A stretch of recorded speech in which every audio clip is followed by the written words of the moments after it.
மிக உயரமான விமானத்தை உடைய தமிழக கோயில்கள் பார்த்தோம் அப்படின்னா, ஃபர்ஸ்ட்டு வந்து தஞ்சை பெரிய கோயில், அடுத்து கங்கை கொண்ட சோழபுரம், அடுத்து திரிபுவனம் காம்பகரேஸ்வரர் கோயில். இது 3ம் தான்.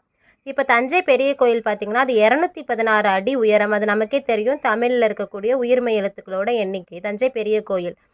அடுத்து கங்கை கொண்ட சோழபுரம், இது வந்து 170 அடி உயரம் கொண்டது. இதை கட்டினது யார் அப்படின்னா, முதலாம் ராஜேந்திரன். ஜே அப்படின்னு ஞாபகம் வச்சுங்க. ஏன்னா தஞ்சை பெரிய கோயிலை கட்டினது முதலாம் ராஜராஜ சோழன். அது ஜா அப்படின்னும், இதை ஜே அப்படின்னு ஞாபகம் வச்சுக்கோங்க. அப்புறம் திரிபுவனம் காம்பகரேஸ்வரர் கோயில், இது வந்து 126 அடி உயரம் கொண்டது. தஞ்சை பெரிய கோயிலோட அந்த நம்பரை வந்து அப்படியே மாற்றி போட்டால் 126 அடி உயரம். திரிபுவன காம்பகரேஸ்வரர் கோயிலை கட்டினது 3ஆம் குலோத்துங்க சோழன்.